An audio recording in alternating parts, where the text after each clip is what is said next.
Ya karena kita masih dalam suasana bulan Ramadan atau bulan puasa, nah biasanya kesehatan tubuh dan makanan yang tidak menyehatkan seringkali membuat orang yang sedang menjalankan ibadah puasa menghadapi dilema. Di satu sisi, NMJ listeners mereka ingin menjaga kesehatan sekaligus kebugaran tubuhnya agar bisa melalui bulan suci Ramadan dengan lancar. Namun di sisi lain makanan yang tinggi gula, mengandung lemak, termasuk gorengan menjadi godaan bagi mata dan juga lidah. Apalagi ya kalau udah ngabuburit ngelihatnya di pinggir jalan, di mana-mana, di toko-toko atau di ruko semuanya menyajikan yang namanya gorengan dan juga makanan-makanan yang biasanya mengandung gula. Nah, walau ada dorongan besar untuk makan makanan yang berdosa dalam tanda kutip bagi tubuh, lalu bagaimana ya mengendalikannya supaya tidak kalap saat berbuka maupun sahur? Apakah memang tidak boleh sama sekali atau harus dibatasi atau diatur? Nah, kita akan tanya ini bersama dengan pakar nutrisi Dr. Tan Sotien. Kita akan tanyakan bagaimana pola asupan nutrisi yang tepat selama menjalankan ibadah puasa baik saat sahur maupun juga pada saat nanti berbuka. MJ Listeners, kami juga membuka segmen interaktif. Anda bisa menghubungi kami di nomor 021 583 99123 dan bisa memberikan komentar Anda lewat Instagram kami di @mjradio_network. Selamat pagi Dokter Tan. Selamat pagi Jason, apa kabar? Kabar baik, Dokter Tan. Ini kalau berbicara soal puasa, mungkin banyak orang yang saat ini kan kalau buka puasa itu sudah saya sebutkan tadi selalu dihantam gorengan, gula-gula, kolak segala macam. Sebenarnya itu tuh dibolehkan atau tidak boleh sama sekali atau gimana sih Dokter Tan? Oke, gini, saya selalu jadi orang itu mengembalikan pokok permasalahan pada porsinya. Jadi begini, emang tujuan orang berpuasa itu apa sih? Nah itu penting ya. Oke, kita kembalikan lagi kepada hakikat puasa.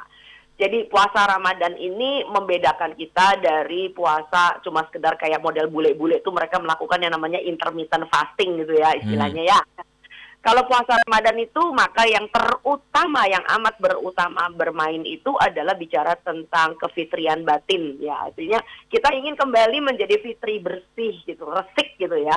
Insya Allah lahir batin. Nah pertanyaan saya, orang puasa itu kan sebetulnya tujuannya adalah membebaskan diri dari kemelekatan. Nah ini kata-kata kemelekatan. Kita kembali lagi nih ke esensi hakikat puasa. Kemelekatannya apa? Nah kemelekatan kedagingan yang paling pol itu pada diri manusia itu tentu adalah nafsu yang paling primitif. Dan nafsu yang paling primitif itu apa? Makan, saudara-saudara. Nah itu dia tuh. Nah sekarang begini, kalau kita aja, saya nggak mengatakan melarang dikendalikan dan sebagainya ya. Kalau kita tidak bisa merapihkan, menata, mengatur itu ya ketertiban hidup kita sendiri dari nafsu yang paling primitif, gimana dengan nafsu yang lain, itu aja. Makanya kenapa kita kembali ke fitrah ya. Jadi sunnah Nabi mengatakan bahwa berbuka puasa itu adalah prinsipnya membatalkan puasa. Soal membatalkan puasa itu lebih bicara tentang yang paling penting nomor satu adalah rehidrasi. Nah, rehidrasi itu yang paling utama dan yang paling mudah diserap tubuh apa? Bukan oralit ya, bukan diare aktif. Yang pertama adalah air minum, Mas. Air minum. Ya, karena ya, Dok, ya? Betul, air minum, air mineral kita mengatakan begitu. Nah, sebab dengan air minum, air mineral tersebut itu adalah satu-satunya cairan yang paling mudah untuk diserap tubuh. Sel-sel kita tuh kehausan, Mas. Nah, yang sifatnya seperti itu lebih mudah diserap oleh tubuh, satu. Kedua, membangunkan kembali pencernaan. Nah, membangunkan kembali pencernaan apa? Kita perkenalkan dengan sesuatu yang cukup ringan, tetapi cukup berbobot. Makanya sunnah Nabi mengatakan pakailah kurma, ya kan? Nah, kita kan kurma itu kan barang impor, tapi ya udahlah di Indonesia banyak banget kan kurma. Oke, tapi buat orang yang udah kok kurma lagi ya. Nah, Nabi Muhammad tuh pinter. Beliau mengatakan bahwa oke, kurma itu kan sunnah. Oke, sunnah itu artinya boleh yang lain dong. Yuk kita cari dulu saudaranya kurma siapa aja. Nah di tanah air kita punya namanya kelapa muda. Wah enak banget Mas. Maaf ya jangan buka puasa ya. Jadi kelapa muda pakai es, nggak usah pakai gula lah ya. Itu juga cairan air kelapanya sendiri juga itu membuat tubuh manusia lebih seger. Karena cairan air kelapa kita tahu banget itu adalah suatu sejenis seperti setara dengan cairan isotonik gitu loh ya. Gitu. Nah bisa juga Anda misalnya memulai pelan-pelan habis sholat maghrib kan biasanya kita makan tuh ya kan, makan malam istilahnya. Nah bisa juga kita nyicil. Jadi kalau misalnya dari semua makanan Anda setelah sholat maghrib itu ada sotonya, ada lauknya, ada nasinya, ada sayur, ada buah. Yuk kita mulai dulu dengan sotonya, barangkali enak ya, anget ya, di perut itu anget gak bikin kaget.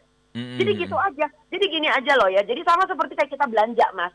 Kalau kita belanja ke supermarket, ke toko, ke mall, kalau dalam keadaan lapar, Mas, yang boten-boten juga dibeli, gitu loh ya. Iya. Jadi jangan menyusun daftar ketika kamu tuh lapar, itu aja. Jadi yang saya khawatirkan cuma satu, orang yang biasanya nggak pernah makan gorengan, ini penting loh, ini lucu loh. Yang nggak pernah atau jarang banget makan gorengan, gara-gara puasa nih, Masya Allah, itu satu meja makan isinya macam-macam. Ya kan, Nah. ada bakwan goreng, ada apa ote-ote, nek wong Jawa pasti ngerti ote-ote. Ada ada yang namanya onde-onde, ote-ote, gorengan, ada bakwan, ada pisang goreng, Masya Allah.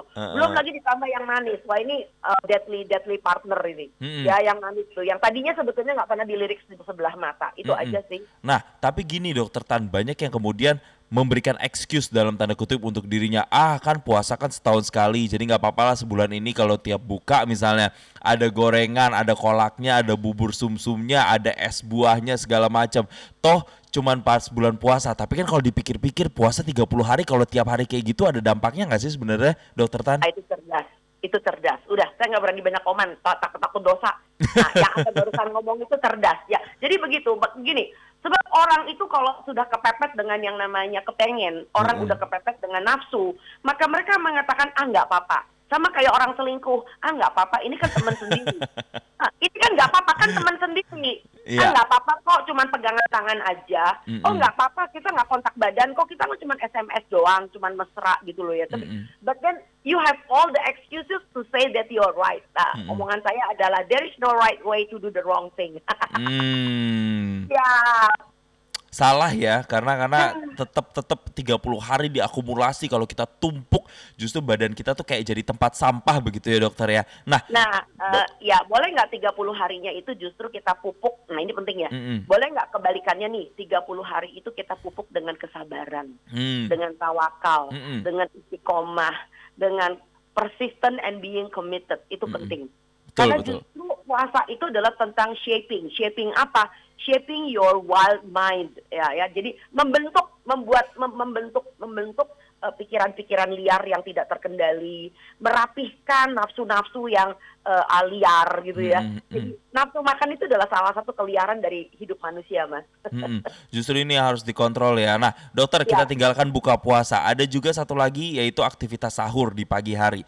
Biasanya nih, dokter, di sahur karena mengantuk atau kecapean malamnya, banyak yang kemudian skip atau melewatkan sahur. Sebenarnya melewatkan sahur ini ada juga sih yang kuat-kuat aja, tapi ada juga yang kemudian mungkin lemes, puasanya jadi tidak lancar. Nah, ini sebenarnya seberapa ngaruh sih dokter sahur atau mengkonsumsi makanan pada saat sahur itu untuk kelancaran puasa?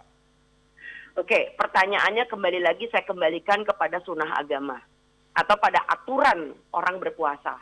Nah, itu gunanya kenapa kita punya kitab ya. Ya. Nah, haditsnya, kitabnya mengajarkan apa tentang ketentuan orang berpuasa. Ya, sependek yang saya tahu, izinkan saya salah, bahwa puasa itu bicara tentang rapih, bicara tentang cermat gitu ya Mas ya. Nah, kalau kita cermat beribadah, artinya dengan standar operational procedure SOP, SOP-nya orang beribadah juga artinya harus kita perhatikan. Bahwa puasa itu tidak membuat orang menjadi menderita. Agama tidak pernah mengajarkan umatnya menderita. Nah, menderita atau penderitaan itu datangnya karena kita sendiri yang bikin aturan sendiri. Nah, jadi kalau aturannya memang kita harus sahur, maka, ini bagus banget ya wawancara ini terjadi pada pertengahan puasa ya. Karena biasanya nih Mas, pada awal-awal puasa masih rajin tuh. Ya sahur semua pada kumpul, makanannya komplit ya. Ada nasi, ada kuah ya, masih ada sayur, ada buah bahkan ya kan. Nah, biasanya kalau udah minggu-minggu kayak sekarang nih, mulai alot nih ya, mulai buka tutup kaleng kaleng abon ya kan.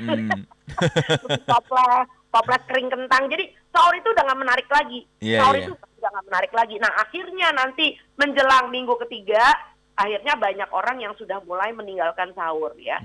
Makanya kenapa lalu kita diingatkan kembali, mau seberapa panjang puasamu, mau hari pertama maupun minggu terakhir. Nah, itu ujian kita adalah bagaimana kita menjalankannya dengan ikhlas. Ikhlas itu termasuk adalah bangun untuk bersahur. Karena sahur itu adalah suatu cara, the kick of the day ya. Ingat omongan saya nih, Ferrari aja nggak bisa lari kalau belum isi bensin kan. Jadi konsepnya sahur itu adalah sarapan yang kepagian. Nah, pertanyaanku yang menarik adalah, kalau di hari-hari pertama kamu bisa, kenapa sekarang nggak bisa? Apa yang membedakan hari pertama puasa dengan ini minggu ketiga puasa? Ini menarik loh, Mas. Ya, jadi jangan puasa itu dijadikan semacam kayak, apalagi cuma 1 bulan ya, banyak orang ya akhir puasa mengatakan, aduh kita rindu dengan Ramadan, kapan lagi tahun depan kita kembali aja. Mulai kita dari sekarang yuk, nggak usah pakai rindu-rinduan. Nanti kalau akhir bulan kalian nyesal baru kita rindu dengan Ramadan aja. Nah, itu banyak tuh trending-trending di medsos ya kan, udah yang kayak gitu, udahlah, jangan jadi terlalu sentimen emosional. Ya, justru yang penting adalah sekarang nih mumpung Ramadan pertengahan, yuk kita benahi lagi yang masih bengkok, kita luruskan kembali yang masih nggak lurus gitu, Mas. Komitmennya begitu dokter yang harus dipegang pada saat puasa. Mengajarkan kita komit loh, Mas. Betul. Insya Allah puasa mengajarkan kita komit, betul banget. Termasuk juga dalam penataan soal apa yang harus kita konsumsi dan tidak. Nah, dokter Tan, berbicara spesifik kira-kira menu-menu apa sih sebenarnya yang harus tersaji di meja makan saat sahur dan buka, secara komposisi gizi itu harus ada apa aja sebenarnya? Ya, kembali lagi, mau bosan-bosan deh ya. Saya selalu mengembalikan dengan konsep yang kita sebut dengan gizi seimbang. Nah, gizi seimbang itu sudah dijelaskan di dalam konsep isi piringku. Nah, kalau di Amerika Serikat mereka menyebutnya my plate ya. Kalau Indonesia kita menyebutnya isi piringku. Nah, isi piringku itu adalah separuh dari piring Anda isinya sayur dan buah. Separuh dari piringnya lagi adalah makanan pokok dengan lauk. Nah, ini yang menarik buat Indonesia. Bu Dokter, kalau sayur dan buah itu kan kalorinya kecil. Sedangkan puasa kita mesti siap tenaga nih ya. Jadi insya Allah yang separuh gimana kalau nasinya aja. Itu adalah pikiran manipulatif konspiratif ya kan. Justru kalau Anda menambahkan sayur dan buah, ini menarik loh. Justru kalau Anda separuh dari piring Anda adalah sayur dan buah, itu insya Allah sampai zuhur nggak ada yang berasa lapar. Kenapa? Karena seratnya tinggi. Dan serat ini yang akan istilahnya nahan laju kecepatan pemecahan karbo jadi gula. Itu menarik ya. Jadi gulanya itu naik atau turun itu sifatnya naik, terutama itu slow release ketika Anda lagi makan. Jadi itu dihemat-hemat tuh naiknya. Nah, sedangkan kalau misalnya Anda cuma makan nasi doang pakai telur ceplok misalkan ya, ya itu kurang dari 2 jam juga udah lemes, Mas. Karena nasi itu cepat banget dicerna menjadi gula. Itu konsepnya. Jadi kalau misalnya justru Anda makan sayur dan buah, itu membuat Anda menjadi segar sepanjang hari. Karena sayur dan buah itu mempunyai kualitas yang jauh daripada cuma sekedar karbo biasa. Jadi sayur dan buah itu mengandung antioksidan, mengandung polifenol. Mineralnya lengkap, tolong ya. Kita nggak punya mineral dari lauk, kita nggak punya mineral dari Anda punya nasi atau lontong. Tapi kita punya mineral dari sayur dan buah, kita punya vitamin. Jadi orang puasa tuh pada prinsipnya nggak usah lah pakai vitamin-vitamin. Ya asal Anda pakai sayur dan buah setiap kali setiap kali bersahur dan setiap kali makan malam. Oke, ini nih serat tuh kunci pentingnya ya dokter ya, yang harus dan selalu ada ya. serat itu akan menghasilkan prebiotik, Mas. Jadi serat manusia itu akan menghasilkan yang namanya prebiotik, artinya semacam kayak apa istilahnya, makanan buat probiotik dari usus besar kamu, dan usus besar itu mempunyai koloni mikroba baik yang namanya probiotik. Dan probiotik itu bukan cuma urusan orang buang air loh, probiotik itu bersifat meningkatkan kekebalan tubuh. Nah, siapa yang mau siap-siap mudik? Ya jangan sampai mudik nanti sakit, mudik nanti apalah diare, maaf ya, mudik nanti lemas. Nah justru kalau probiotik Anda bisa dipiara tanpa suplemen, nah itu dia. Maka insya Allah nanti Anda mudik justru lebih semangat, lebih punya kekebalan tubuh yang baik. Begitu, Mas. Betul. Nah terakhir nih dokter, selain asupan makanan, tentu kan juga yang salah satu menunjang kesehatan atau tubuh supaya fit adalah terkait dengan aktivitas fisik. Nah, ada orang yang kemudian kasih excuse juga untuk olahraga. Karena lagi puasa, olahraga yang biasanya 3 kali seminggu jadi sekali seminggu aja deh. Nah, sebenarnya tips-tips untuk olahraga saat puasa tuh gimana sih dokter? Nah ini, jadi mestinya judul wawancara kita hari ini ada sebetulnya adalah excuses. Iya benar ya. Makan, excuse olahraga. Kembali lagi kita kembalikan kepada niat berpuasa ya. So puasa itu tidak membuat Anda menjadi rakus, tidak membuat Anda jadi malas, tidak membuat Anda menjadi berubah.